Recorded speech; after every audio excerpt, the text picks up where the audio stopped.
sure that's muted. Let's see what's going on here. Cool, cool, cool. All right, all right, all right. We're going to get going here now. Hey, hey, hey, hey. 1, 2, 1, 2. Let's make sure everything's working. Okay, okay, okay. Everyone's lined up here.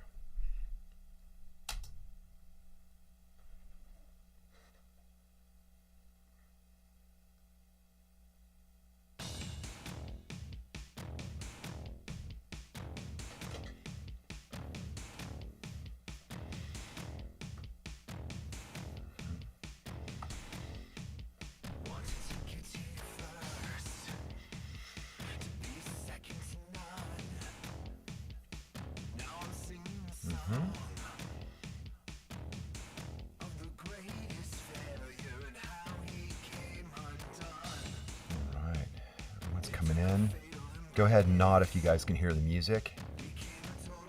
Good, good, good.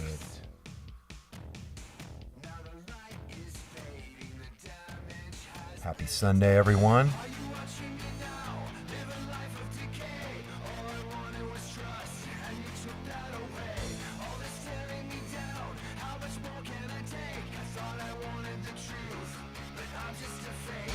More people filtering in.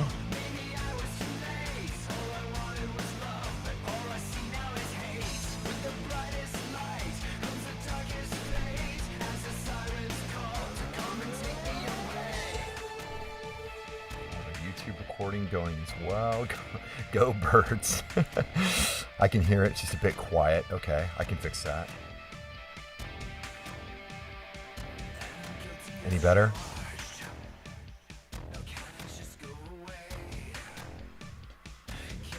And how is my voice, volume-wise?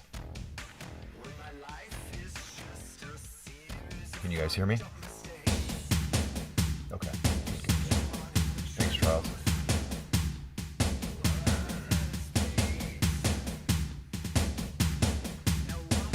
Funny, those toms are really loud. Hey, right on, Jason, Simon, Charles, Peter, right on. Kim, Chris.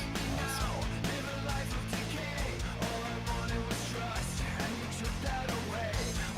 More people filtering in. Tom Solo. That's funny.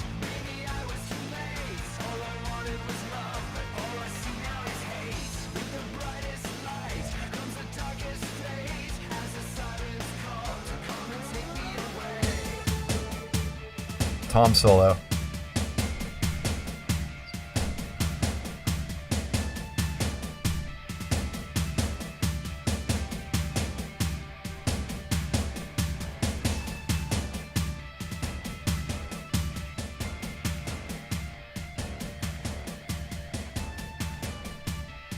A little better.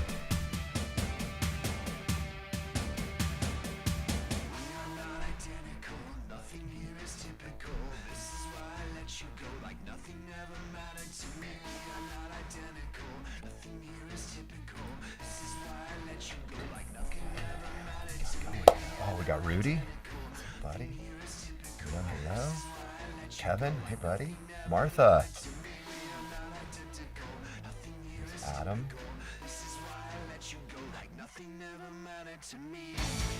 Go regional oriented sports team. Funny. Nice, Wes.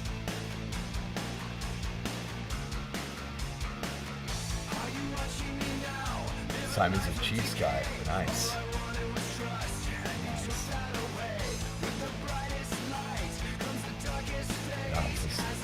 A lot of people coming into it. This is great. Kind of thought maybe today would be a bust with Super Bowl.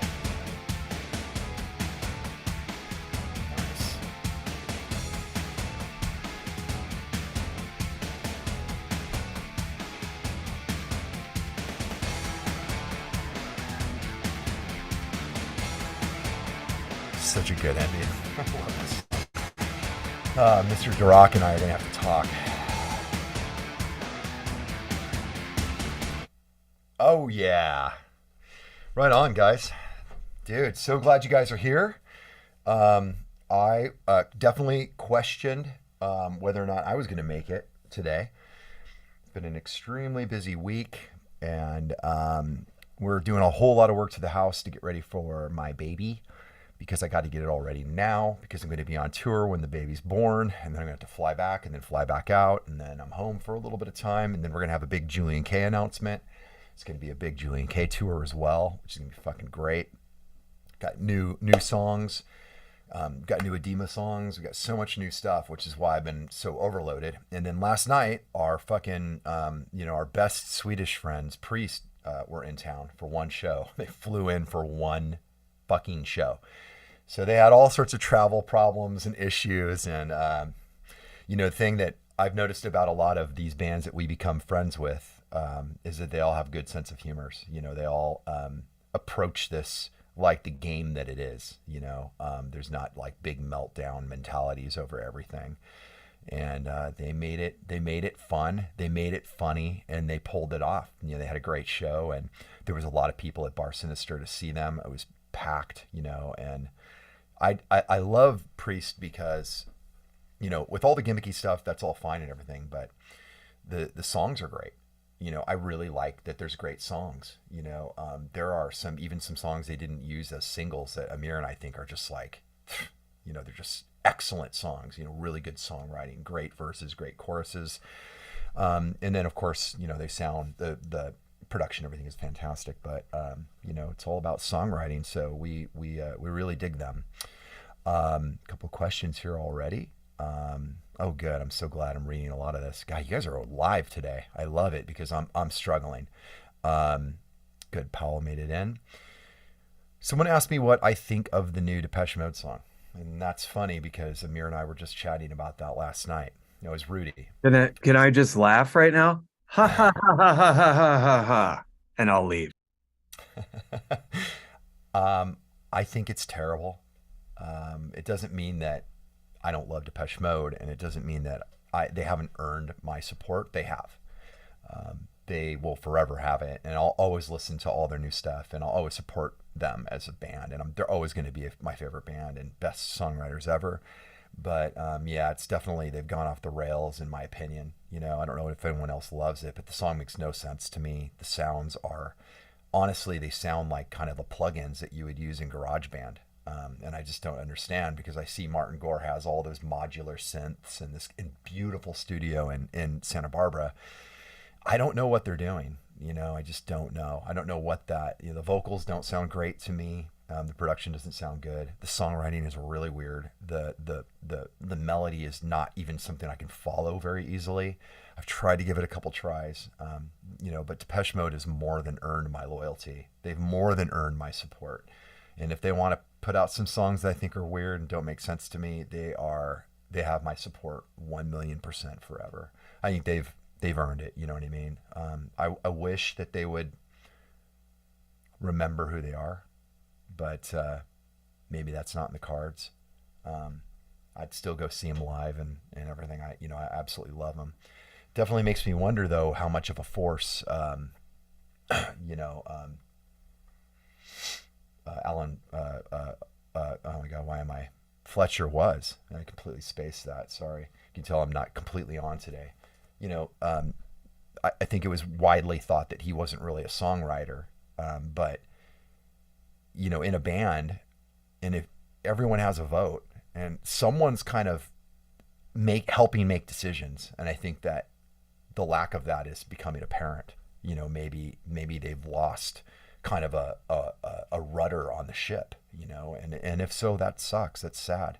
And sometimes you don't have the wherewithal to look for another, outside rudders to come in and kind of help you stay on the path and everything. You just kind of go wherever.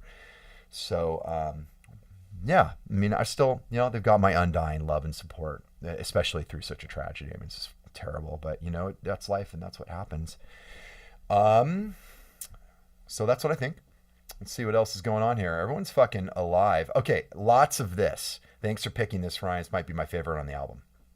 I got a whole lot of like DMs. I got a whole lot of comments. I got a whole lot of that. And I am glad to hear that because This is one of my favorite songs too. It's probably it could be on and off my favorite song on the album. And as I listen to it, I'm more and more questioning why we don't play it live because I think this would be a banger live. And it would be good to sing, it'd be fun to sing. I think this song really, as a singer, I think I'm right in my element. I think I'm not over singing. I think the lyrics are some of the best that I've written. And it's just really fucking good. So I'm super glad that you guys like it as much as I do. Can I And can I jump in here for just a sure. second about that too? Mhm. Yeah, I'm super stoked that everybody thinks that too, because I also kind of agree. It was one of those songs that just sort of came together in its own odd way. Um, I don't remember this song being a super struggle No. as some of the others were. It was just kind of odd from the beginning, but like once it started falling into place, it just sort of found its way.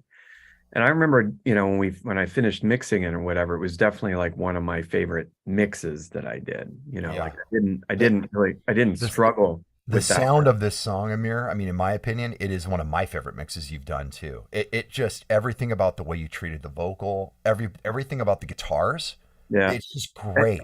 it just really came together. It wasn't such a struggle, honestly, like Shut Down Your Soul, as popular as it is and everything, I'm still not happy with it. Like I just, for whatever reason, I just never got it as far as I hoped I could get it. Harmonic Disruptor, I was happy with. I did have to kind of redo it a couple times, but in the end I was like, I'm pretty stoked on this. Like I'm really happy with the mix of it.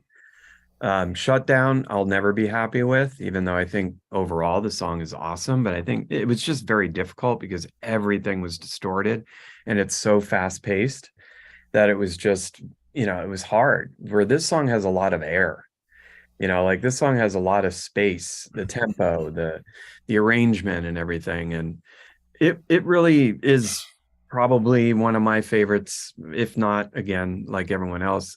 I always thought of it as an album track though. Like it was the deep album track that really had something really special about it. And it definitely had a lot of orgy in it. I mean, the approach of the song from the get-go was the rhythmic style of it or whatever, the beat, the original thing that I did to it was really something I was thinking as far as harmonic disruptor was, extremely orgy influenced. I mean, I feel like that verse and all of that, I mean, that could have been an orgy song, in my opinion. Like it really has that feeling, whether the rest of it does or not really.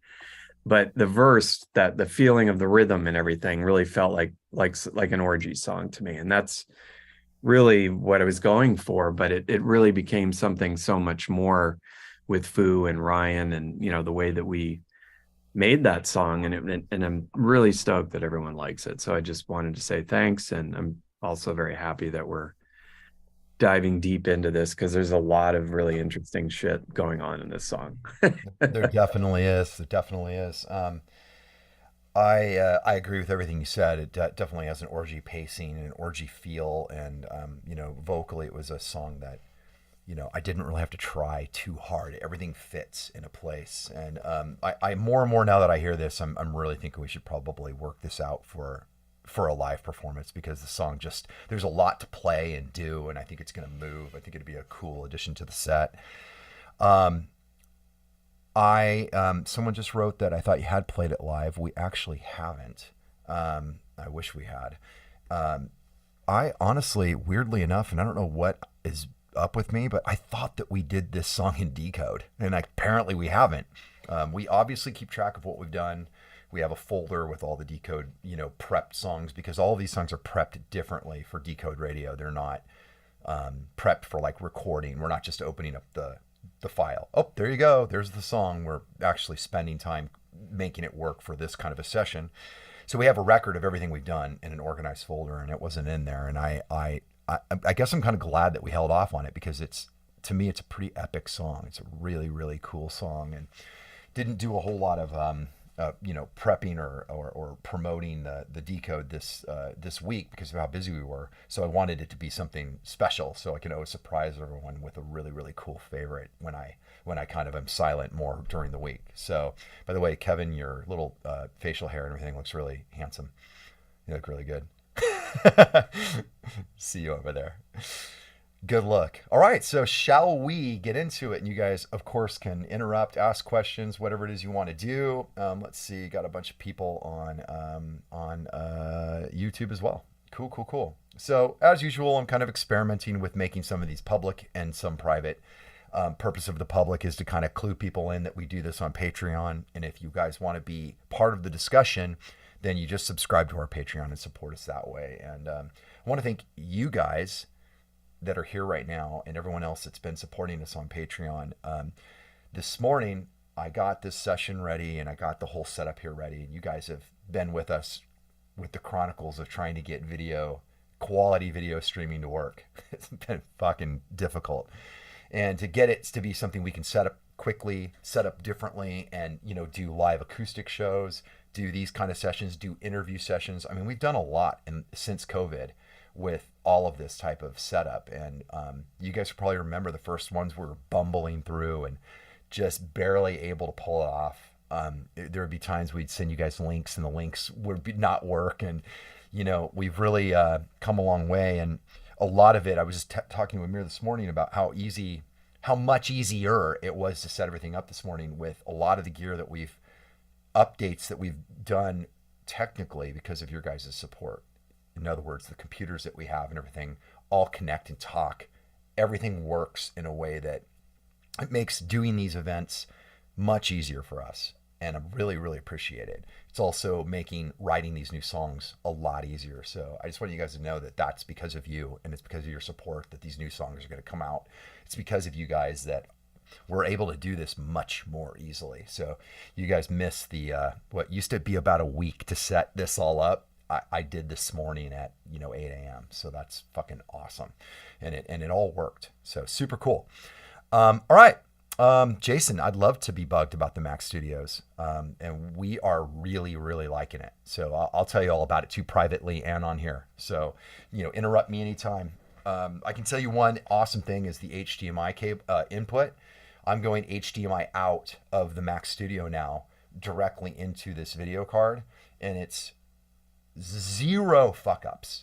And before I was going into a splitter, and I mean, it was a fucking nightmare. I would spend an hour and a half just trying to get the splitter to work and see the HDMI and everything. And you know how that is. It's just some of this aftermarket shit and, weird peripherals from other, brands and everything, and nothing fucking works right. So right now it's just, man, it's this computer, which also happens to have an HDMI port as well, which is fucking great. It's just good stuff to have, so we're super happy. And that's 100% because of you guys. So thank you very much. And you guys are going to be thanked with some new songs real soon. So, all right, we're going to start with bass because that's on top right now. We usually leave drums out because that is a fucking rabbit hole, and we only have, hopefully an hour and a half unless I go way over, as I do often. So as you guys can kind of see right here, it's pretty it's pretty much about programming through here. There's no real bass guitar yet. And if I remember correctly, this was kind of the idea. Am I right, Amir? This programming. Yeah. So basically, I'm pretty sure this started with a sort of what do you call it? An FM synth for the bass sound, that bow, bow, bow. And I had this, actually it's all Yamaha gear, basically, as far as the synth and the drums. I had gotten this really cool Yamaha drum machine. And a lot of times when I get these new drum machines, I just start playing around, and somehow I came up with this fucking wacky beat that, like, I don't know that any drummer would probably normally come up with, but I just started this loop of that weird drum beat, and then I put that bass in. TX81ZBAS. See? The Yeah. fuck is that? It's a rack mount FM synth. Came Do you out in think the they could have 80s. made it a little more complex so that Yeah, I know. people wouldn't remember There- how to say it? yeah, there's many incarnations of the Yamaha, FM synths from the I guess early 80s and late 80s, early maybe even 90s, but it's just a single space rack mount unit that just makes sounds. You honestly can't even really change the sound. It's pretty limiting, and honestly, I don't think I ever found anything else in that box except for that bass line. And I think that's all I ever did with it. I don't even have it anymore. That was it. I got that one sound, but it kicked off the whole thing. Made the song, yeah. Now So the drum, the I can drum see it machine still here. have. There's an interesting thing is that this is one of the rare times where it's just one sound. You can see it Mhm. right here, guys. So it's just not layered. It's none of that stuff that we normally do. It's just that. And this right here, this beat that Amir did and this sound, that gave me the idea for this vocal. And there's nothing else going on. It's just that. Which, of course, when we add all the other stuff coming up here later, it really makes it powerful. So let's see here, intro. Yeah, I think this beat is actually just super, super cool. Definitely kind of up an orgy alley for sure.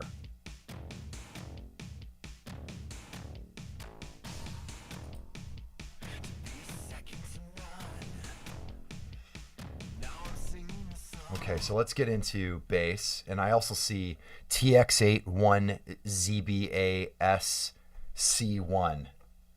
I mean, my gosh. So that is the same machine, right, Amir? Yeah. But on a different part.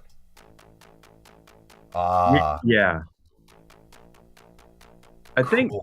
I think it's still the same sound. It's Yeah, just it it's might just a be. different it's just a different rhythm. Yep. So let's see this. Yeah.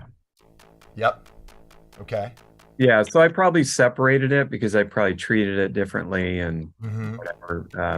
Yeah. Okay.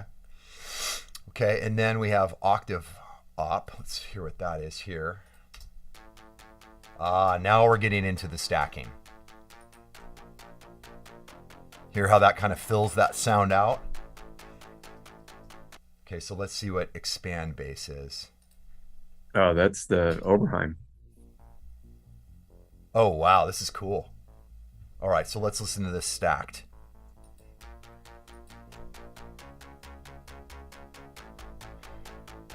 It's kind of funny. It's like in the track, this is so kind of subtle, but it's really adds movements and Yeah, that's in the breakdown, I think. yeah, that's So I super cool. featured that. That's the big crazy Oberheim expander that Hmm. usually at some point gets used on something. Is that this guy over here in the back of my studio? Yeah, it's a big rectangular box. Yep. Cool.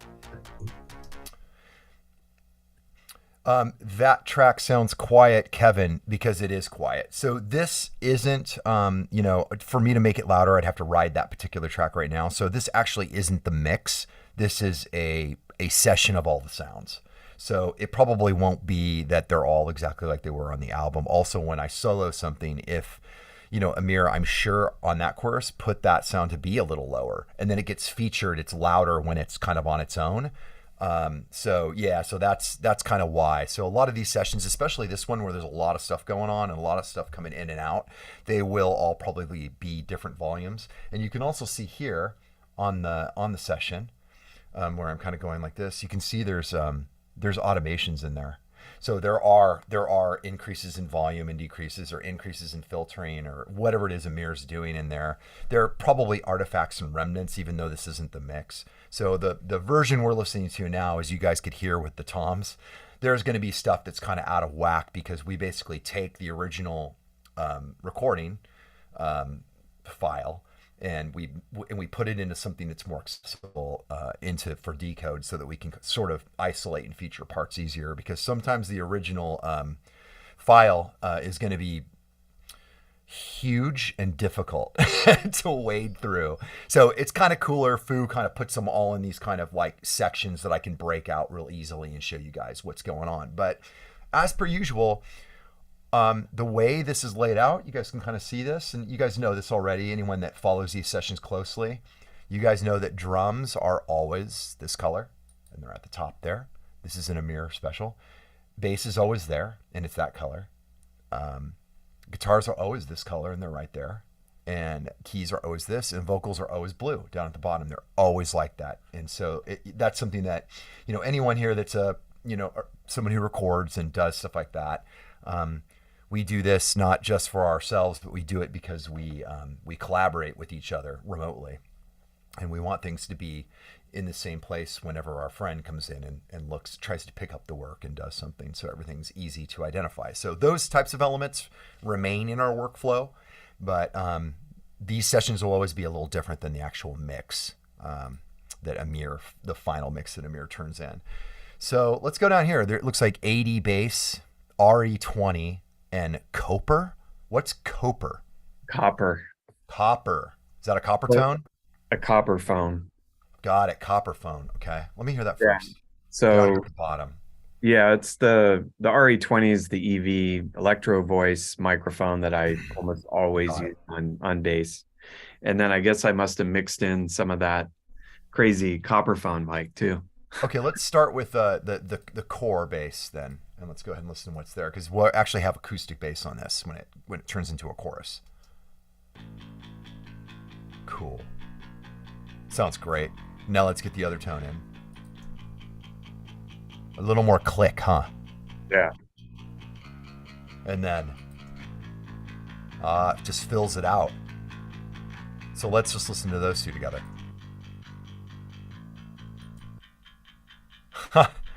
So you guys can kind of hear that some of it is just, the core tone is actually pretty damn good.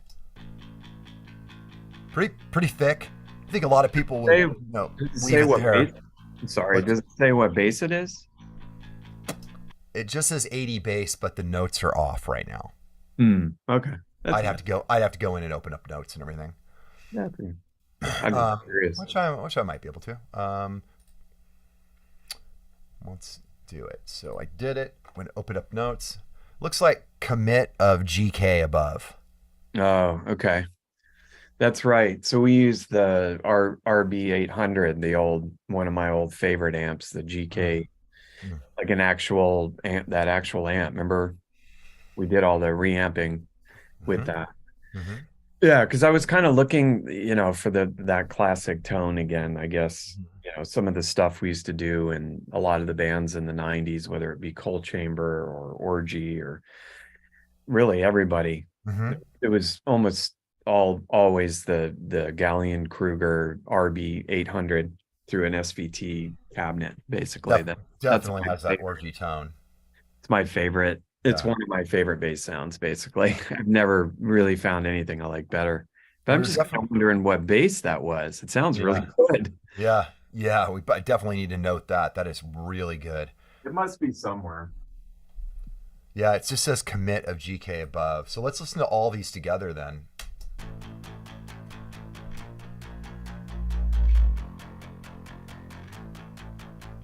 Really fucking cool. Super unified. Doesn't sound like a bunch of there's 6 different instruments going. It really sounds like one thing. Super cool. Simon made a comment about the RE20s, and that, at his radio station, they're mostly RE20s, but they catch too much breath for him. But we're using it obviously on the bass, different application. But it's honestly probably the only thing I've ever used it for. I've seen people use them on kick drums. They sometimes get used on guitars. They're been around for years as a voiceover mic, like the SM7. It's another one of those mics that a lot of radio stations use.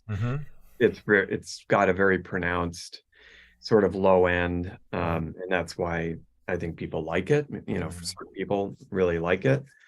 And I think that's why it works so well. It just has a thing for bass. There's not many microphones that I like on bass guitar, and I've just always it's just kind of my go-to. I've never really found anything better other than the mic that's in front of you right now. this one I love that mic on on, bass. on bass. Yep. Wow. Yeah, it's great. And we generally use, I don't know what you use, Simon, when you're in there. I mean, we're using SM7s for a lot of our, like what I'm doing right now would normally be an SM7, but obviously, my vocal mic's set up for me to do vocals right here in this seat every day. So I'm using a Mears Flea, which is fantastic. Um, but yeah, I'm not sure what you're using there, but yeah, that's a good cheap solution that lots of oh gosh, you guys got Neumann's in there. That's insane. Yeah, so that's similar to what I'm using here. I mean, this is basically a Neumann kind of a clone, right, Amir? Kind of similar to a It's an identical U47 accessory, U47. but Got it. it's made in Latvia and it's, Mm, new. But got it. it sounds great. It's like if you bought that microphone in the 1950s right now. Yeah, They yeah, make it's identical. yeah. It sounds newer though, and it's better, like clearer sounding Hmm. because it's new versus Yeah. like an old one. Yeah, I really like it. I think it's great. We get a lot of good vocals for us and all the artists that we produce in here.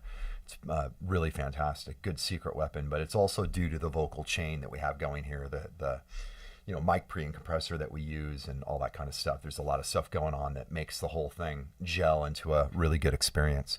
So, all right, so let's move on to kind of looks like it gets a little more staccato here. So let's find out what's going on. Right back. So on this lead part, it looks like it's not going to be just that programming. It looks like all of it's stacked, which makes it a little heavier, which actually I didn't know. That's really cool.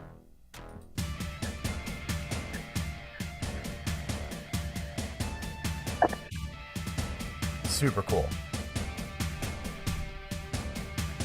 And I guess that has to be like that because the to have it cut through the really noisy airy guitar part on top, that part's kind of takes up a lot of room. It's kind of all over the place. So the bass kind of has to carry that, and I guess that stack is what really makes that happen. It adds dynamics, and as we look at this, I'm starting to see why I kind of like the song so much. It really has subtle and intelligent dynamics, which I really dig. So then it looks like it gets kind of isolates into one bass part right here. Ha. Super cool. Little bit more evolved version of that other part that we really like. That's kind of mixed in. It looks like you kind of tweak the sound a little bit, Amir. Yeah, I mean, it's funny because that those expanders now are like they're stupid money. I mean, they're like $6,000, $8,000 now. It's insane. What? Yeah, they got really expensive. And then, that Yamaha thing that I used, that's like $100 box that you could buy any time for $100. Wow. But, again, I only got one sound out of it, and the expander has lasted with us for I don't know how many years now. I mean, that thing has been used all over Circuit Freak, all over Julien-K, Dead by Sunrise, like you name it. Like that thing is a workhorse, and there's always something in it. The But expander. Where's the expander? so it's the Oberheim. It's over on the Oh, right. It has down there. wood, Okay, I didn't know it was wood called Oberheim. panel. I always call it the Oberheim. So yeah. All right. Yeah, Cool. Yeah, that's that thing we've used that for 15 years. yeah. Yeah, that's insane. God, really? That's that? Yep. God, Just it that sounds down there. so good. It Yeah. sounds so good. Yeah. Jeez. Okay, that's That insane. thing, those sounds were, I think they were used quite a bit in some of our favorite Depeche Mode eras. Has to be. I'm pretty sure they had one of those. Yeah, yeah, has to be. I mean, it's just so good sounding. Gosh, they need to break that puppy back out. So, all right, so we basically have the core two bass parts and we have the core programming, which is kind of laying the foundation for the song. The bass doesn't it doesn't deviate from what I just played you. It's pretty much that. It's three sections of that. But I think again, what makes the song for me have the feel and the EQ that I dig so much, um, it's really that those sounds just sound like one unified, heavy, rad bass tone. And then when you strip them away, you have that really, really cool breakdown, which is a really common technique that we use. So another thing that I really dig about this song, and again, the song is actually pretty simple to play. The parts are kind of simple. The way it's constructed is kind of simple. But, to get the tones, like another huge favorite of mine is the guitar tones are super, super cool. And it definitely reminded me of some of the stuff we achieved in Orgy. And obviously we were going for that. We were going for a kind of a feel or a continuation of what we were doing there. And largely the stuff that Amir and I were doing, the stuff that we brought to the table, to the band. Just trying to kind of double down on that kind of stuff. And one of those is obviously, guitar stuff. And the chorus is when it kicks in here. So let's kind of hear what those are like, just the stack.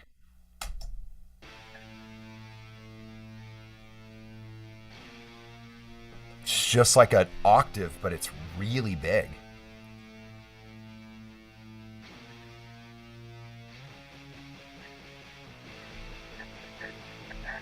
Now that's six tracks. Huge.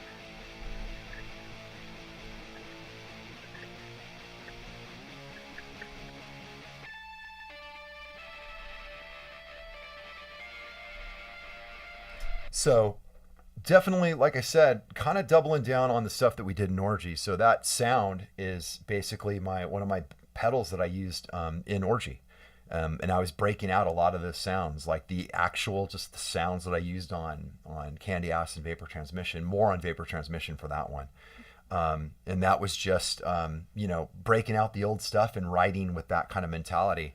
And I think it is a really, really cool nod to that era. And I think that this kind of stuff is just, it definitely brought back the feels of full Orgy, Blue Monday kind of guitars. I think we kind of took it a little further in some ways. I think there's a little bit, it's not all fuzz. Super cool, super fun. I'm going to break down that track too so you guys can hear all the stack broken up and see how we achieved the tone. It looks like right here is a little automation bringing my whole thing down here by Amir. Okay, so let's break this down then. Let's find out what the fuck is going on. I'm actually quite curious. All right, so I'm going to go back to this view. Let's start with this guy. Dark.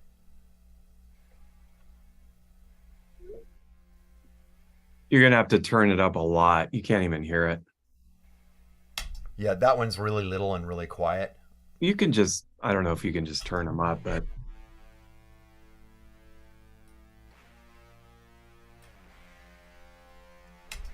Let's go back to that one real quick.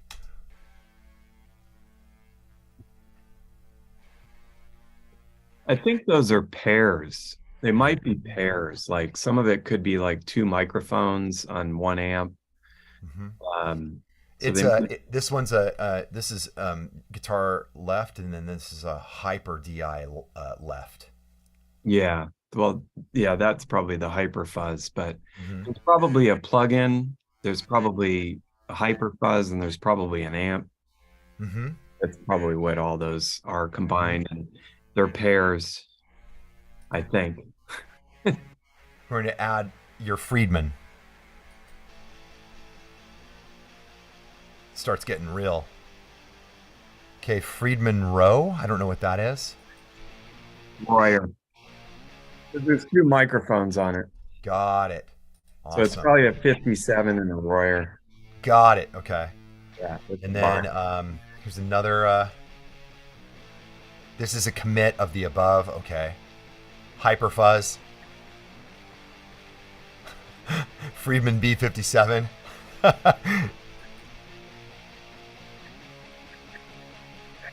Wow. Yeah, it's just different mics, tones mixed with tones. Yeah, I basically just use all the different tones to get, to fill in the blanks. It's like I'm not, you know, you could just have one guitar and you could try to EQ the shit out of it and all of that, but usually I just find with most things that I can just, you know, layer like, okay, well, this has a great mid-range, but I need some bottom. Or this has a great top, but I don't hear the mids, you know. So I just find what I need out of all of them and then combine them, which it's honestly it's pretty tricky because there's a lot of phasing issues. I know we're not going to get into all the technical stuff, but we've talked about that before. But there's a lot of things, just adding stuff together, if you don't do it right, it's not going to sound better. It's going to sound like a mess. So there is quite a bit of skill involved to layering these sounds and making them come together in a way that gives you that final thing that sounds really good. It's actually really easy to fuck it up. And a lot of people just try to slather on things and it's just like it doesn't really work like that. There is a lot of technical things that you have to be aware of to make it work. And some of it, you know, you get lucky and it just sounds great, but most of the time it does require quite a bit of time to get it there. Got a couple hands up. Demond, how you doing, brother? Hey, hey, how's it going? Can you guys hear me okay? Yes, sir. Absolutely. Driving right now, so forgive the background noise. I'll mute myself as soon as I'm done. No But worries. everything that, but all of the pedals and implements that you guys have mentioned, they have tendency to be a little noisy. So what type of noise gates or noise suppressors are you guys using? None. None. None. We Really? actually don't like any of that stuff. We're kind of anti. Yeah, we Yeah, don't noise gate kind of anything. kills the yeah, it kind of kills Yeah. the sound, Yeah, unfortunately. we don't. Yeah, we deal with it. We deal with it by, really kind of really mastering the tool and trying to address all the other stuff that might make the uncontrolled parts of the noise, stuff we don't want to happen controlled. But a lot of the noise we want, a lot of the, I kind of think of it like we're bringing wild animals into the fucking picture. You know what I mean? We want them to run and do what wild animals do, and we want to kind of direct it and stuff like that. We like the tools to sound dangerous. We like the vibes to be like that. And I think that one of the skill sets that we have is being able to tame some of those things that I think other people, they can't get it to work. We can kind of get it to focus. And we've talked a lot about our setups on stage and how we do stuff. Well, it's not a whole lot different here in the studio. Is we have to do all sorts of shit on stage to make these things work and not be screaming and noisy. And I have my vocal rack and my in-ear rack has been with Dave Friedman for 2 months just to work on dealing with some of the unwanted parts of the noise of having, like, I bring my own preamp with me live. I have a mic pre, right? And it has a little bit of a hot distortion to it and it sounds really good, but it can't go in the thing with all the other stuff and play nicely. There's some weird thing happening with the electrical side. So I have to bring it to like the highest level pros if we can't figure it out. But that's all of it is we're dealing with figuring out where you can plug things in, what order they can be plugged in, what you can use certain things with. If you do this with this, then it's out of control. But if you do this alone and added with this, and it's just a whole lot of that, because we really want to get those tones. We want the tone. We want the distortions to break up and be on the edge of too much and noisy, but still be defined. And we want everything. But what I think a lot of people don't see is that we have to make a whole lot of choices on the inside to make sure that those things work. And that's it. No noise. There is not a noise gate or a noise pedal in the studio. There is on stage. There are power conditioners. We have things that address power. I have to actually a lot because I use wireless gear. You guys might notice if you've seen us live, Amir's completely plugged in because Amir's a purist and he notices the difference in tone with wireless. He notices the difference in buzzing and hums and feedback and weird shit that he might not want, because he wants feedback because he wants to control it. But, there's a lot of stuff he doesn't want. So, there are different approaches, so I have to do stuff that he doesn't have to do because being a singer, I want as little connected to me and amps and stuff as possible, because I'm roaming around and I have to control a microphone, a guitar, pedals, and take it on and off, and sing. It's a bit of a job. So I don't want to be managing cables, but to do that, you have to start really addressing power, how things are plugged in, where they're plugged in, what you're using. There's just a lot of stuff. So it's a never-ending story. I got to tell you, since Orgy, never-ending story. But we've got a kind of a mindset that deals with it. That's a good question, Jason, my brother. Yo. So the question I had was kind of for Mir. It's a little bit of a mixing thing here because as you were going down through the stack, it sounded like the names were different. I was just assuming one was a left, right, because this is what I would do, and those would both be the same thing, the same tone. But that stack made it sound like the right might have different tones than some of the stuff on the left. And sometimes it depends, I usually try things, the tones, not only the tones, but the actual instruments might be different. Sometimes, because most of the stuff we do now, I use my Yamaha baritone, but I do have other baritones. And of course, Ryan has his guitar, his signature 7-string baritone. But usually I just double myself with my same guitar, because the intonation and all of that usually just makes it sound really good. But sometimes I don't. Sometimes we'll use Ryan's guitar. Sometimes we'll use one of the other baritones in the studio, if it's baritone. If it's not baritone, then yeah, it could be, one of the other standard tune guitars. Doesn't really matter. But sometimes we'll play around with it. I know, I remember even just on this new song that we're doing right now, there's kind of a clean guitar kind of picky part. It's really, there's not much guitar in some of these new songs, but I ended up doubling it with a different baritone because I felt that it added a character. I don't know, it just sounded better to me. That's really all I ever go for. It's not really overthought. It's usually tried very quickly, and if it sounds good with just the same guitar, I leave it. But if it doesn't, we'll try a couple others. And then sometimes it's like, ooh, something magic happened with using those two guitars together in this part. It may not work in the whole song or whatever. And then when it comes to the reamping and all of that stuff too, sometimes the tone will change too, because, well, it could be a different guitar. But even if it isn't a different guitar, sometimes using a different amp on one side versus the other, or some different pedal or whatever the fuck it is, that also becomes a magic combo. But again, there's no rule to that or recipe. It's just something I have to hear it.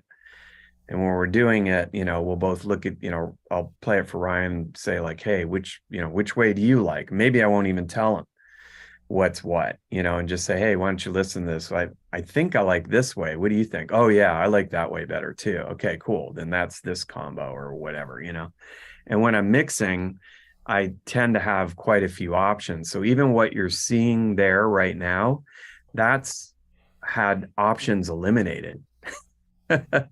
There was probably, 5 or 6 more options per side.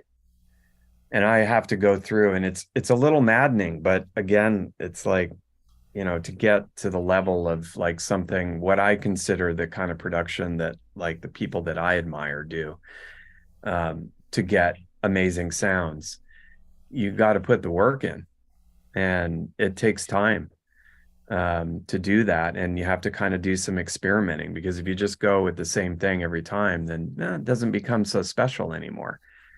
And I think that's why, if you listen to the whole Harmonic Disruptor record, there's really no repeats of tones on there. There may be some similar things, but there's a lot of interesting stuff going on. Some of it may be subtle, but there are differences between the songs, and it just makes them more interesting to me, whether anybody can go, oh, that's the exact same song, the tone that's here is over here. I don't think anybody thinks that. It's just how it hits you when you initially listen to it and the feeling you get from it, right? And as you go through each song, the difference in sounds and feelings, from going from Harmonic Disruptor into Cross, for example, I mean, the tones change drastically. Yeah. Yeah. They're completely different, but yet they're complementary to each other, you know. So there's a lot of thought that goes into all of that. And obviously, you know, Jason, I've worked with you quite a bit, and I know we're going to be doing something again here soon. So, you know, we'll go through all of that as well, and take a look at what you've got versus what, you know, maybe I can add to it or whatever, you know. I think Simon asked a question that sort of dovetails into this, or at least expands on it a little bit. Did you apply the fuzz to each track as you recorded, or equally across all afterwards? And that would be, the answer would be, we actually don't apply fuzz to the tracks because we're not really using plugins or anything. And we definitely don't apply something equally across everything, because that would sort of homogenize the whole thing. The whole idea is that each one of these has different qualities. And usually these tones aren't, occasionally a plugin might make it in. It might be cool, but these tones are generally across the board actual amps with pedals plugged in.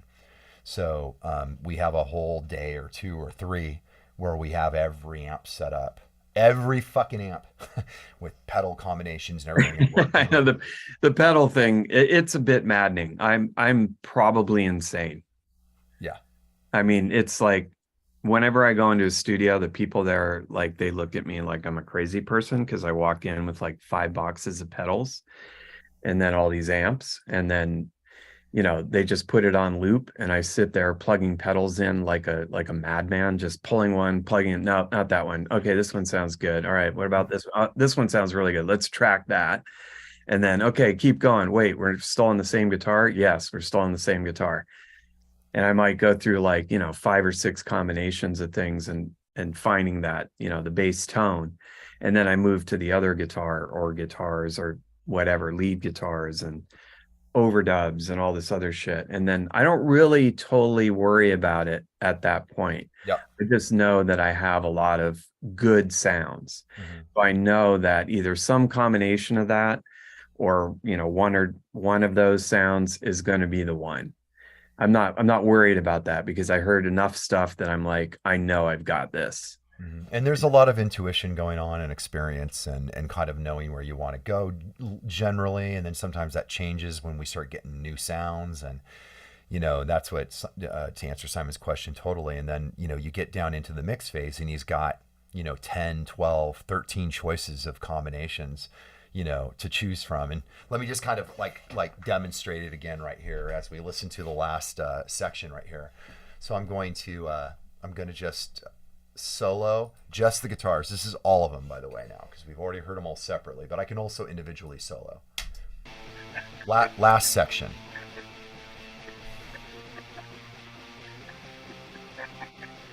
I hear someone's audio. Okay, I'm gonna mute Amir real quick. There we go. Huge.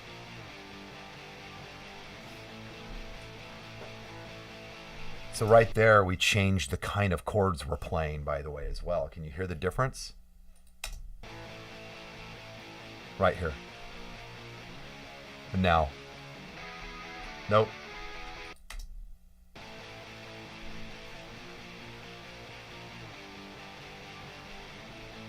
Hear that? Suspended chord? Kind of cool. So I do that shit all the time. So we do this all the time. So Amir will be playing, and I might play the corresponding suspended chord, and it makes this really, really cool thing. And this is kind of a trick that we do a lot. And then playing 2 different chords. Subtle. Pretty cool though.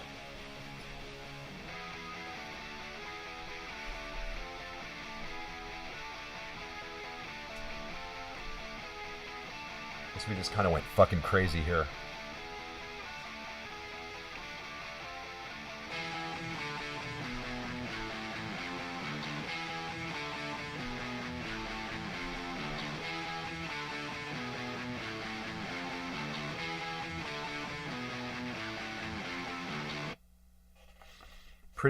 Pretty fucking cool ending.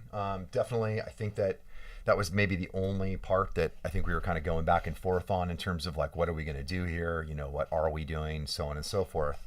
And it definitely, I kind of dig it. It's a little bit unexpected. And again, makes me think that this would be a really fun song to play live. I mean, that sounds like a very cool, like, you Yeah. know, high energy way to end it. You know what I mean? So, I think the way that I look at like parts like that, and again, this all happened pretty organically. I don't remember the song being too much of a struggle. no. But yeah, it's quite complex, and really interesting in the arrangement and everything else. But yeah, I kind of think about it almost, if you almost look at it like it's an orchestra playing. You know, forget that it's an electric guitar or whatever, you know, think of it like it's an orchestra. And if you listen to the way the guitars are orchestrated, not only instrumentally, but even the intervals, like what Ryan was pointing out, you know, sometimes just changing these subtle things like little intervals between the guitars and sort of counter melodies that are happening. And if you kind of think about it, it's almost like an orchestra and you've got all these instruments playing together, and how do you continually sort of evolve it? Whether obviously there's a lot of tricks that you can do to, you know, to do that, you know, whether it's changing instruments, changing inversions, you know, the sounds change. Obviously the rhythm is changing as well. There's, you know, because I started out playing, which is like this little, you know, kind of tension building part. But then at the end, it's, you know, I make it more staccato, which is also more tension building. So it's all very orchestrated, really, that whole ending. Even though it's guitars. Let's move into keys. Looks like there's a lot of interesting stuff going on over here. Let's find out. There's a stack here that I'm kind of interested in hearing.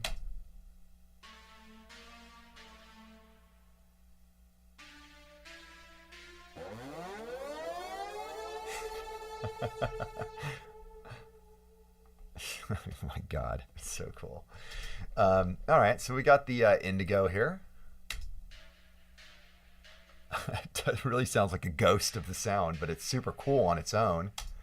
Now we have the poly evolver.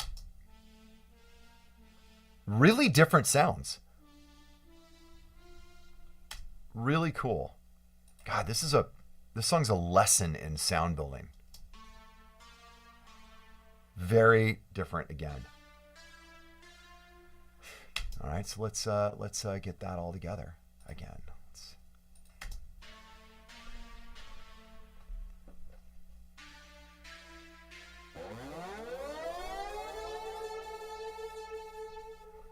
Does it say what did that siren? I'm trying to remember what I did that with. Tesco. Oh, it's my yeah, I know what that is. What is that? It's the Teisco Teisco. Yeah, the synth that I bought in Japan.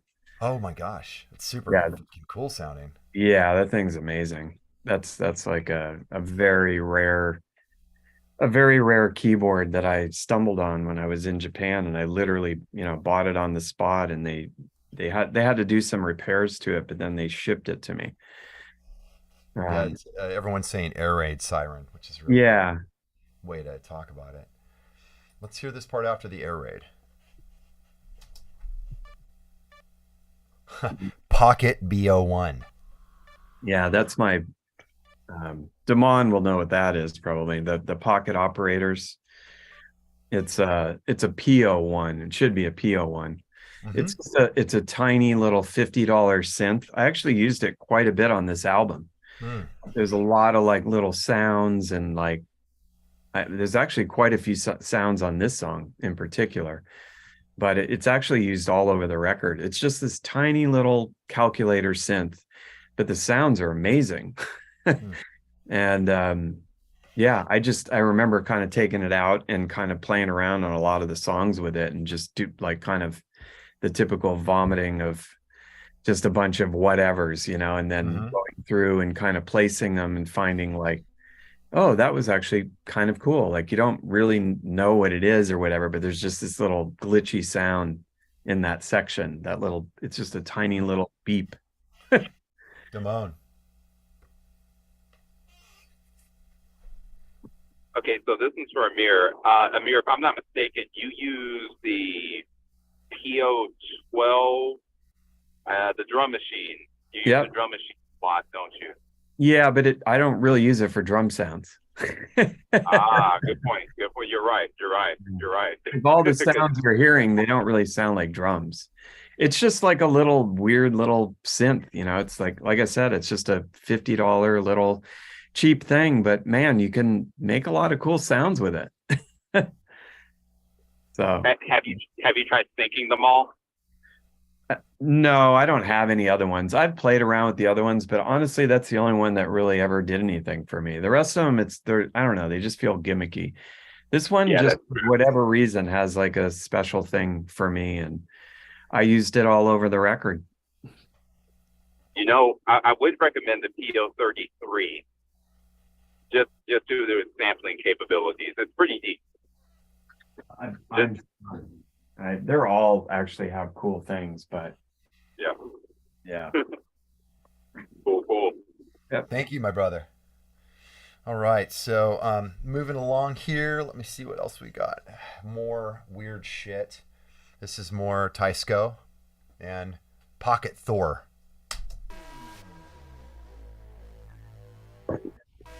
Wow, it's two of my favorite parts.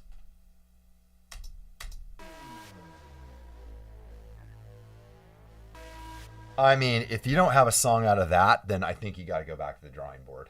I mean, to me, it's like I always love these kind of sounds. Like Mm-hmm. you guys here won't know Chris White.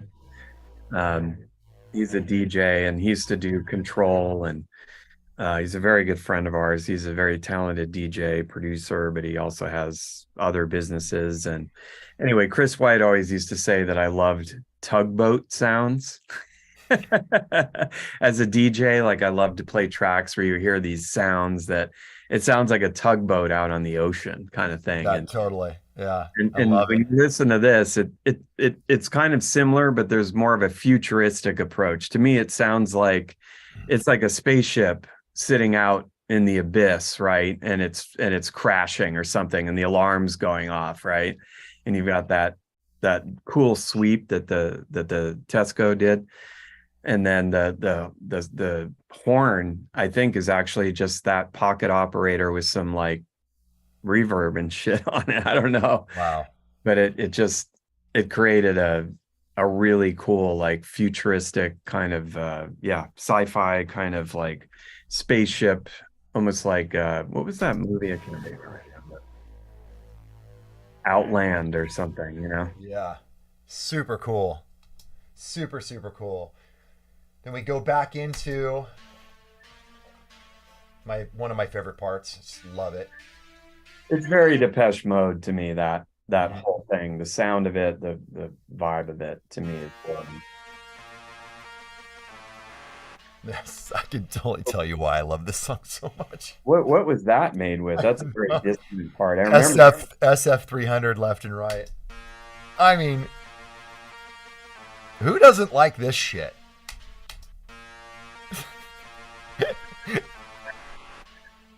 I love it. It's like all the shit I like just poured into a soup. What the fuck? Let's go. There's a whole fucking song of bleeps and bloops and fucking slides and like, it's really funny. I think this is what it is. This song's got everything I love in a song. Yeah, I totally improvised all those little beats there because I just wanted it to sound, it's almost like a computer or something kind of glitching, you know? I think you might need to go through the new songs and just take that same approach and kind of fuck around a little bit because this shit is so good. Just have like a good hour or two session of just bleeping and blooping and fucking being weird. I really like it. Let's see what's going on here now. Yeah, more fucking tugboats. Yeah, how Blade Runner is that? So cool. These sounds are solid gold. I just love it.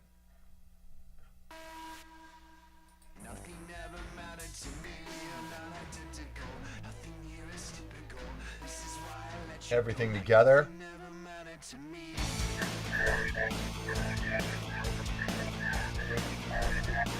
Super fucking cool. So let's see what's going on here real quick, because it looks like there's some weird chopping. Check it out, guys.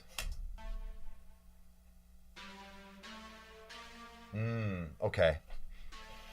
The notes were just chopped in a little bit, probably just arranging and doing the typical stuff that happens during a mix when he kind of adds and rearranges and shortens and all this kind of cool stuff. I think these are probably some of my favorite electronic and keyboard stuff that we've done on Harmonic Disruptor. It's just so much really cool stuff. I mean, I really love that. And I do remember you going through and breaking out every device on Earth and playing with it. It was really fun. Should get a copy of the Raw Blade Runner movie and redo the soundtrack. Oh my God, talk about a time suck. Oh my God. Kevin. You guys hear me? Yeah. Awesome. I was going to ask if that one section you just played the synth loop for, and like that's when like the guitars kick in for that outro part. Who played like the clean, like new wavy sounding guitar part on that? Was that you or Amir? Not sure which part you mean. It's the that one.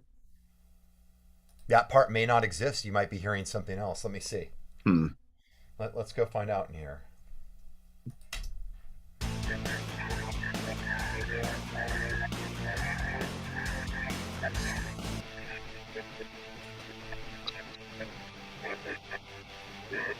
I think you might be hearing.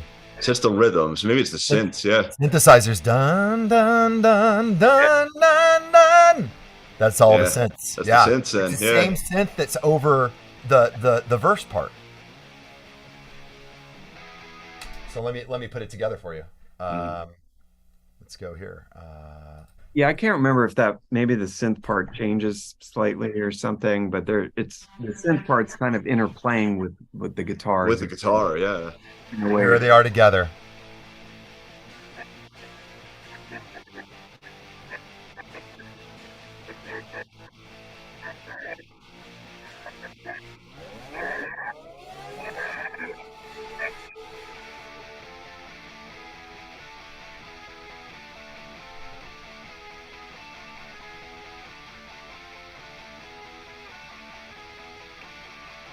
And me and Amir together.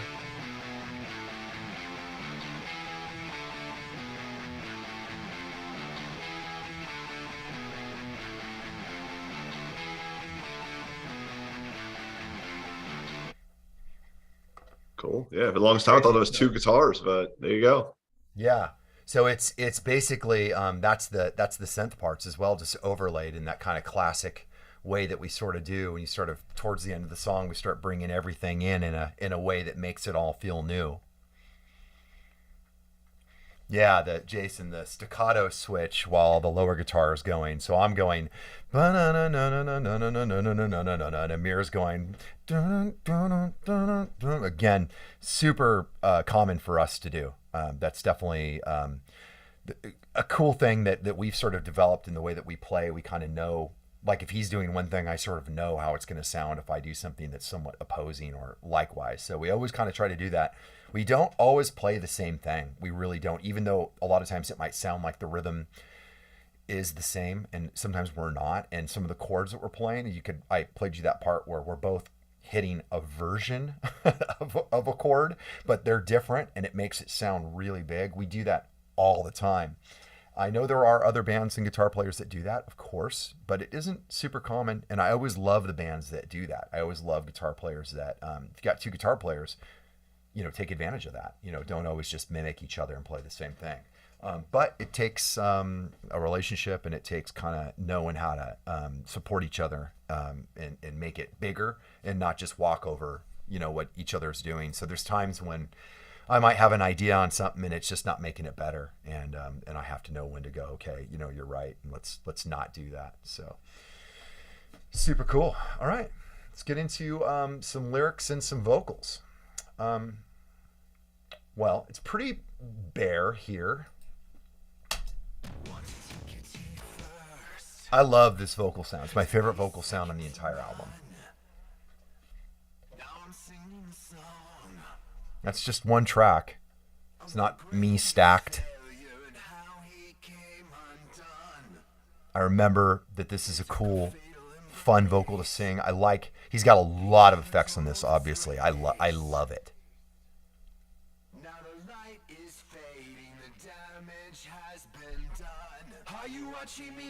Now a stack. And you took that away. All this tearing me down. How much more can I take? I thought I wanted the truth, but I'm just a fake. First I thought I was wrong. Maybe I was too late. All I wanted was love, but all I see now is hate. With the brightest light comes the darkest fate. As the sirens call to come and take me away. Super cool. In a lot of ways, rather simple in terms of just like the stack. It's a 3 vocal stack there. It's got a low. It looks like maybe it's going down the middle, and then he's got like 2 highs. And that's kind of like your basic stack. Most stacks I do are 2 lows and 2 highs, but I don't know that Amir is always going to use that. I know that in Edema right now I'm doing, when we agree we like a vocal, I do a whole stack of it all. Amir usually asks. He even usually will ask, hey, dude, can you do it even an octave higher than the high one? And the answer is almost always no. But sometimes I can figure out a way to do it. Sometimes it's a falsetto that's just added in real tiny. We've even done some experimentation lately with me doing a lower than the low one. It actually can sound kind of cool. It's really hard though. You have to, are you tearing me down? How much more can I take? I mean, it's very hard to do, and I can't always get that low. Somehow I just did it there. Probably because my voice is a little fucked up right now from being up super late. But yeah, I mean, this is like your basic, like, for me.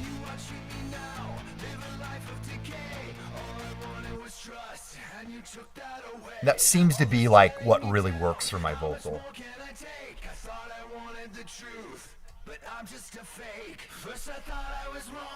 Super fun because the lyric is really more rhythmic. I'm not being acrobatic. There is melody. Melody is good. It's all about the lyrics. It's all about the rhythm, which I think is pretty cool. And I think that you kind of can't go wrong with that kind of thing. It's hard to do though, because those are the hardest things to master. I mean, sometimes people can be melodic and kind of go all over the place and make a song something by just kind of singing on it all over the place. And sometimes to get a song to really just work when it's about, I'm saying a word, now I'm putting it here. It's powerful.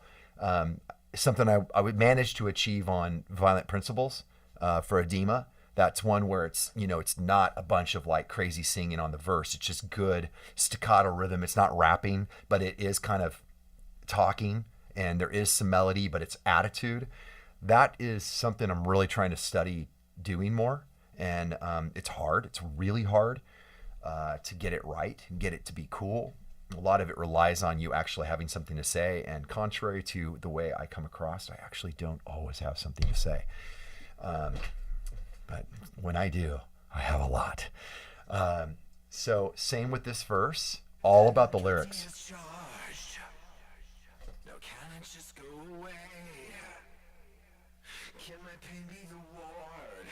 You know what? Another thing I really like about this vocal is you can tell that I've just managed that day. Somehow I managed to just get in my space, and you can tell that I'm getting like the breath, and I can, all the feelings in there. And I just love days like that. I love it when it works like that, When my life is just a series of fucked up mistakes.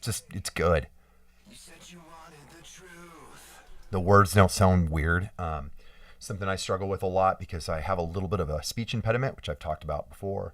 Some words are hard to say, and when I'm singing especially, they come out really dumb, and I have to really work on them. I have to figure out why my mouth is making the words sound weird, and there are words that I say really weird, but this day they're just coming out. It's just great, good pronunciation. So probably another reason why I like the song. I just had a good day.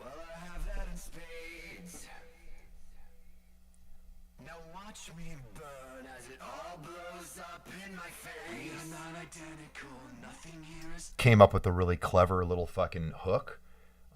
That's also super elusive. You know, when you're doing songwriting, when you're the singer, when you finally come up with a part like this, you're just like, woo, praise the fucking Lord, you know?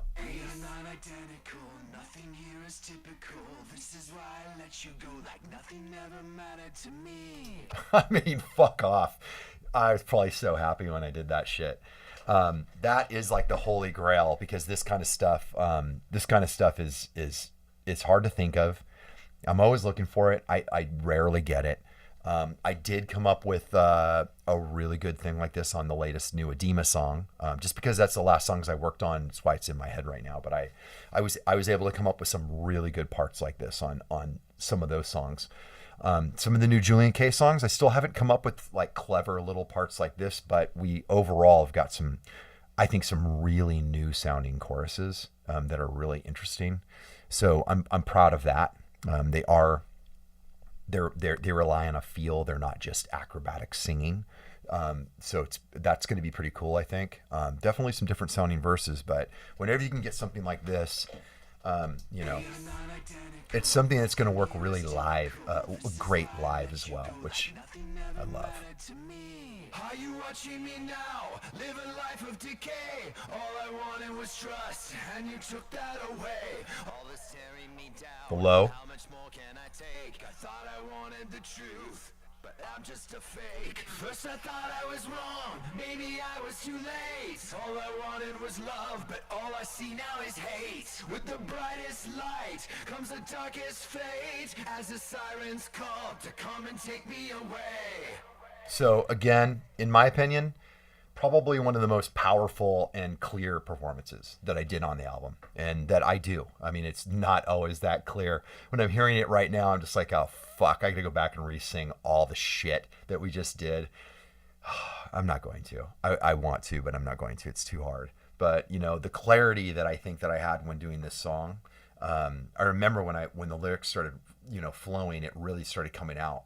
And you can tell because it just makes a ton of sense. The words make a ton of sense.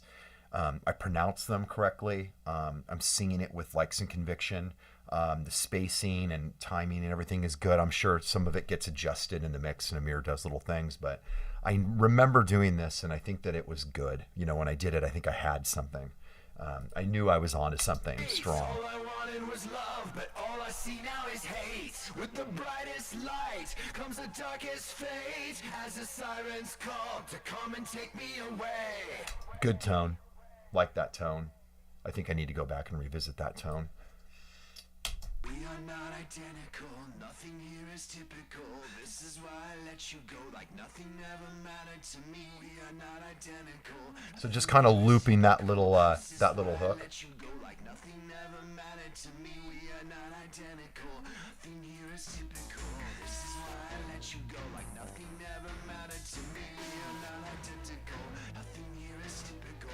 This is why I let you go, like nothing ever mattered to me. Super great use of dynamics. They're obviously sucking everything out and breaking it down into this little like we've got a little falsetto version. We are not identical, nothing here is typical. This is why I let you go, like nothing ever mattered to me. We are not identical, nothing here is typical. This is why I let you go, like nothing ever mattered to me. We are not. Super cool, super fun. Sounds like something that would be fun live, something fun to sing. I think the outro is pretty much the same.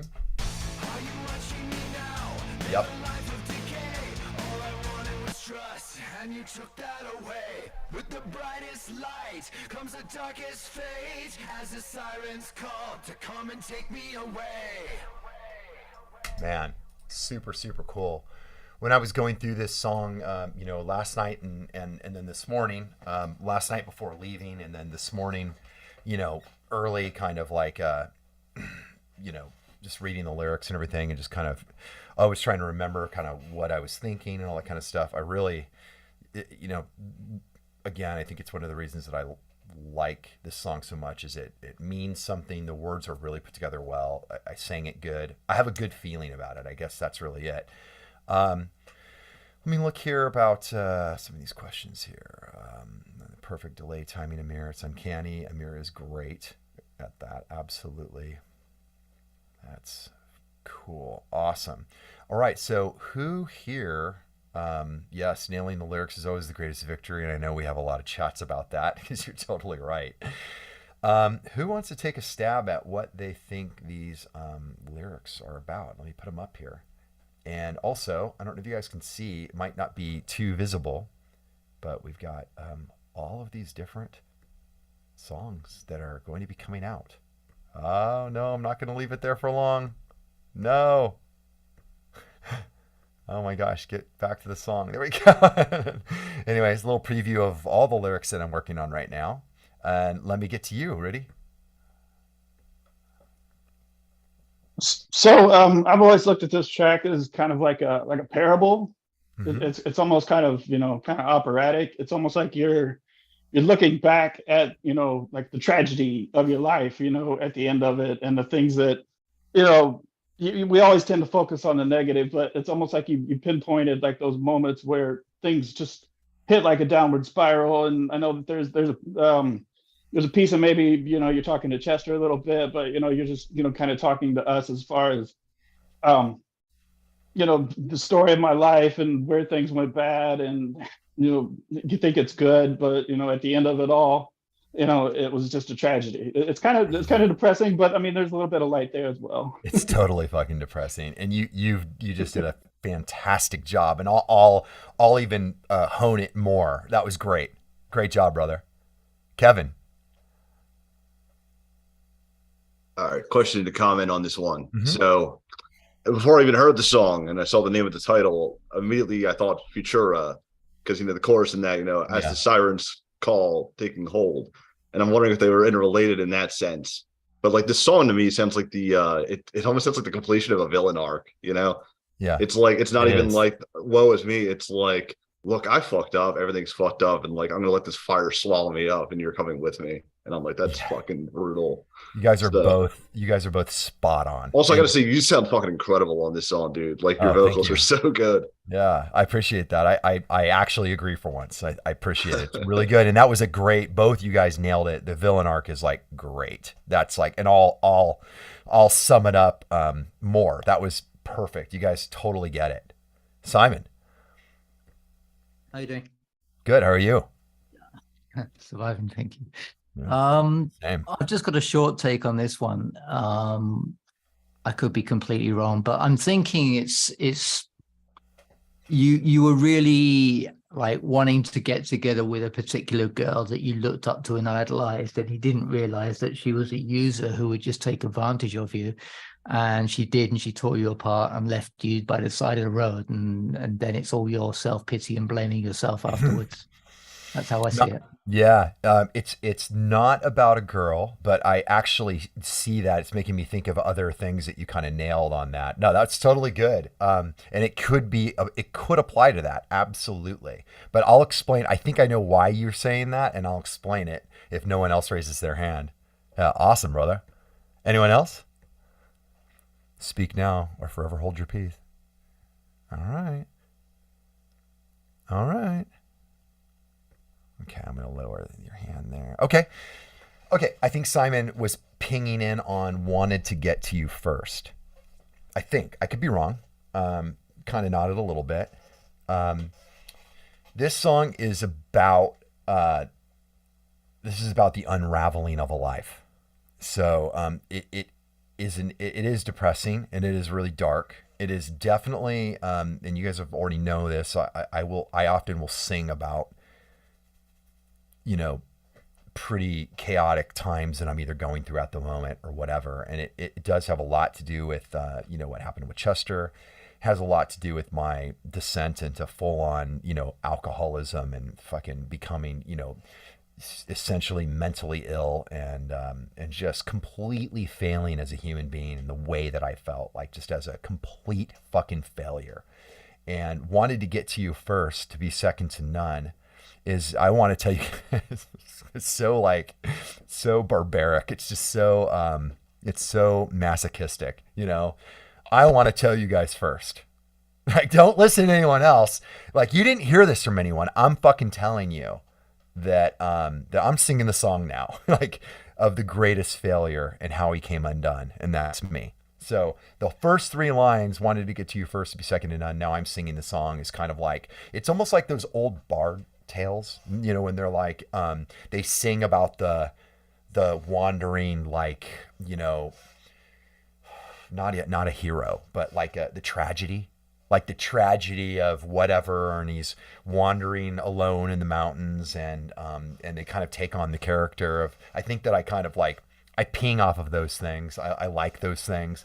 The Witcher the TV series has a lot of, you know, there's the bard in there where he sings kind of the songs about these kinds of things. I probably ping off of some of that kind of stuff, that medieval kind of, you know, romantic idea of this wandering, you know, lost vagabond kind of thing.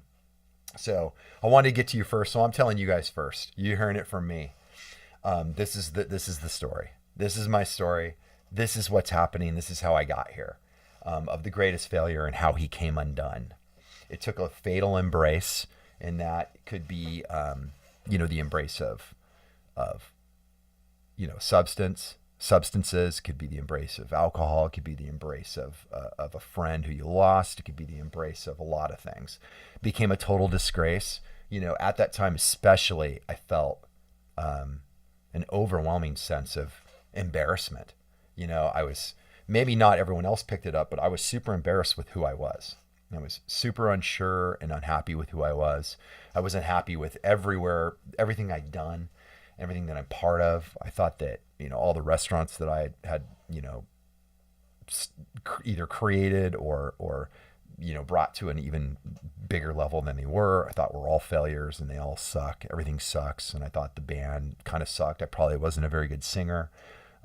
You know, how was I ever going to be a good singer again? You know, because my mentor in the singing world is gone, and just all sorts of bad stuff. I just felt like a disgrace. You know, I couldn't stop drinking. I fucking couldn't stop drinking. I couldn't stop. It's the weirdest thing. And it was tough, and my relationship was in shambles, and everything's fucked. Now the light is fading and the damage has been done. That was very much a commentary on where I was. You know, just, I kind of felt like the star that was me or whatever was just, you know, dwindling little fire. The damage is done. Like, you can't go back. We're done. And then, are you watching me now live a life of decay? All I wanted was trust, and you took that away. All this tearing me down. How much more can I take? I thought I wanted the truth, but I'm just a fake. It's pretty fucked up. I mean, that's all shit you got to deal with in rehab, right? Are you watching me now? Is just kind of, you know, hey, can you guys all see? Like, I'm just decaying here. And, you know, obviously all I wanted was trust, and you took that away. That could mean a lot of things. You know, that could just be, look what happened. I mean, it was a tough year.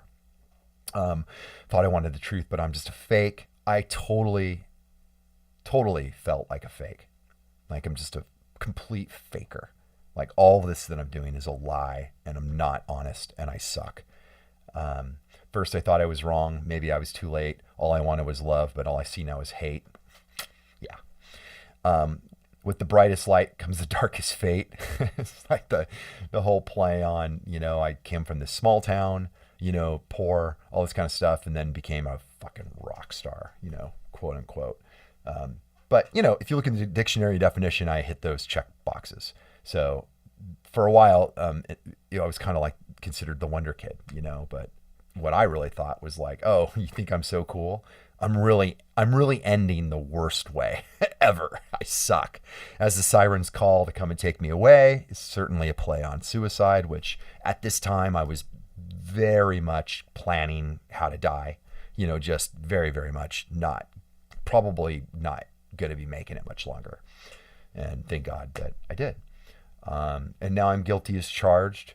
Now, can I just go away? I mean, it's just like, come on. Like, yeah, guilty. You know, whatever's going on, I did it. Can I leave? It's kind of a little kid. Can my pain be the ward? That's a fucking cool line. Gosh, why can't I think of the shit now? Can my pain be in charge?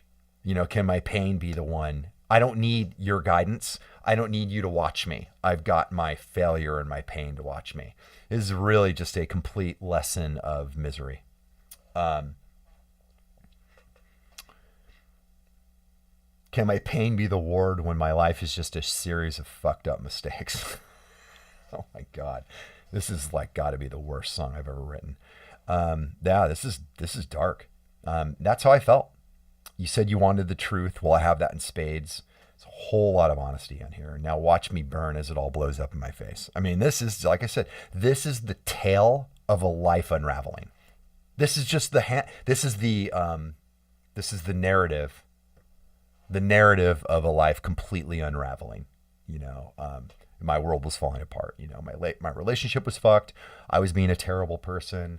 I was an alcoholic. I couldn't stop drinking. My best friend, committed suicide. I felt that me and Amir in a lot of ways were just kind of really alone in the world, and everything was like, I felt like a fraud. I felt like a fake. I feel like I probably shouldn't be a singer in a band. I felt like a failure of a business person. Just terrible, terrible stuff. And then we are not identical. Nothing here is typical. This is why I let you go. Like nothing ever mattered to me. Was kind of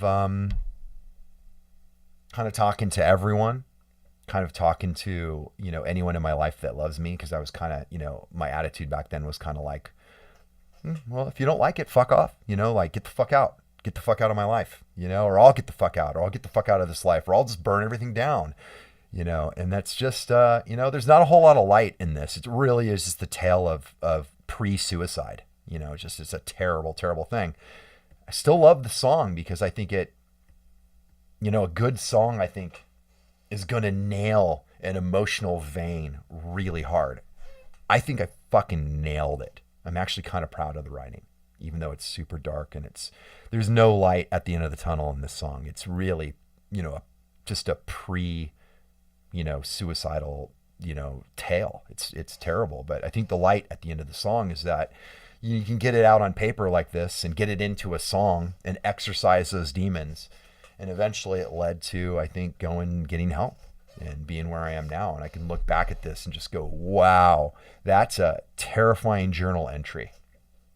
Man, yeah, some of these sessions get dark. I admit it. That is a tough journal entry. And that's really what it is. You know what I mean? That's a page out of my journal from then, from that time. Simon, my brother. Hey, I've been like fighting myself whether I should ask you this question or not.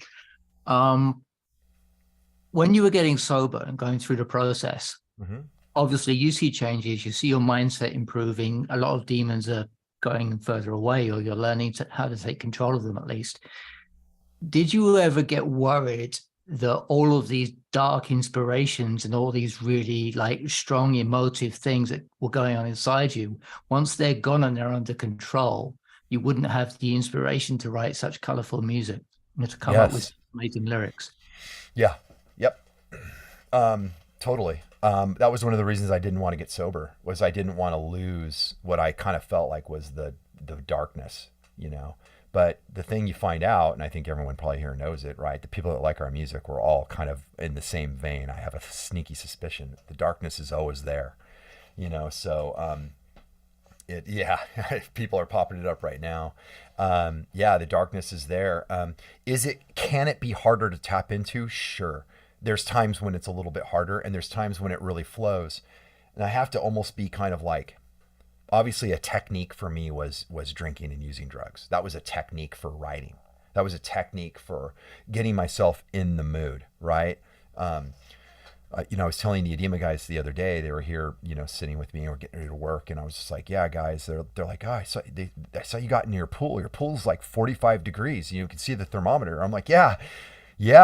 It is 45 degrees sometimes. But yeah, I'm experimenting because, the truth of the matter is, guys, I don't always feel like working. I don't always feel like writing. I don't always feel creative. I don't always feel, like doing this. But, I don't want to succumb to that, So yeah, I'm going to practice doing things that make the hormones happen that are the precursors for the motivational hormones and things like that. Cold exposure happens to do that. It's a adrenaline dump, and the adrenaline is the precursor to all the different kind of happy hormones. And it's scientifically proven that the cold exposure, the happy dump and the motivational dump, those hormones, the happy hormone, is actually also more of a planning and motivational hormone. And it's the state of mind that you need to be in to want to work and to want to do something cool. So that's one of the reasons I'm experimenting with cold. There's other things I do too, but I'm doing that in place of just popping a bottle of wine open and starting to drink at 11 a.m., which I used to do.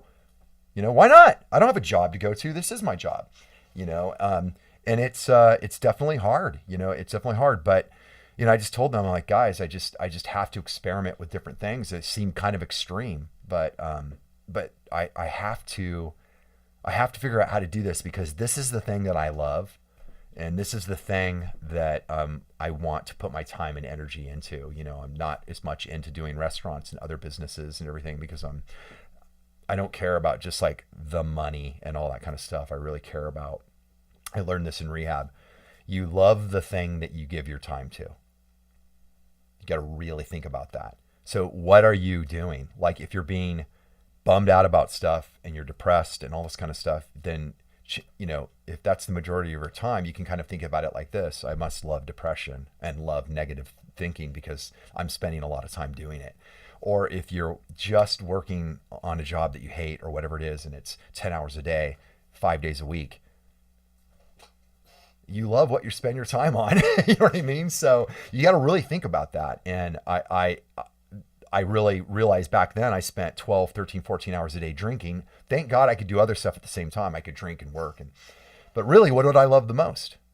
Drinking, partying, and all that kind of stuff, all these negative things.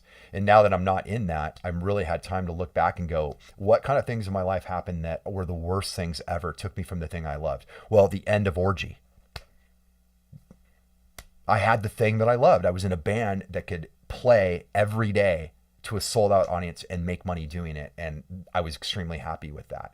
And so I decided that if what I give my time to is the thing I actually love, then I decided music was going to be the thing I need to give all my time to. And I need to do every crazy type of thing and experiment with everything to make sure that every day I can do something creative and I can get myself into that mode. And I'm still trying, but we've rebuilt things to where we can tour. And I've said this a million times, we can tour now a lot. And a lot of people might go, aren't you a little insane? You're in 2 bands and you're going to tour, and people are really going to think I'm insane this year, because there's going to be a few days where I do Edema and Julien-K on the same day. Whenever that kind of thing comes up, and my booking agent was like, I could tell he was like, not super sure of himself on the phone when we were talking about it. I said, Chuck, there was a time when I couldn't go play. I lost my band because of one guy and substances and attitudes and egos and weird stuff. And I can play now. And if you're telling me that people want to see both my bands on the same day, and that's what I have to do to keep this fucking thing, to give it the attention and love that I have to make it work, I better figure it out. So I'm super into that now.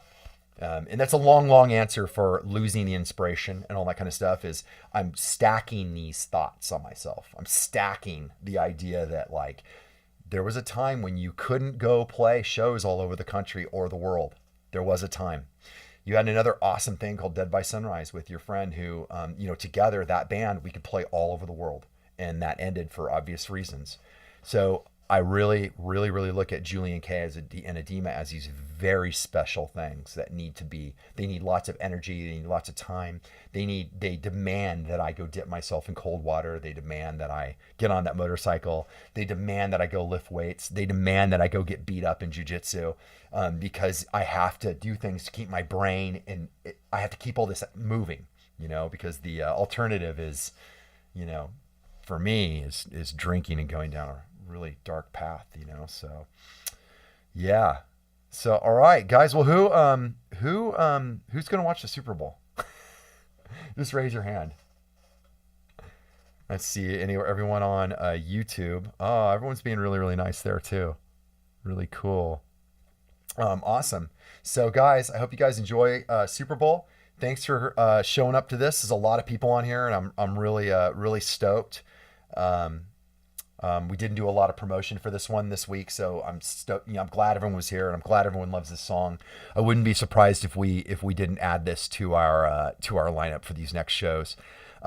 We do. If you haven't seen, if you're in California or you're going to come to California, we have 2 shows directly after the Edema tour that I think have been announced. One at the Whiskey, and one's going to be in like Palmdale or something. So kind of weird to have these shows just pop out of nowhere, but we're going to use it to kind of get some stuff ready.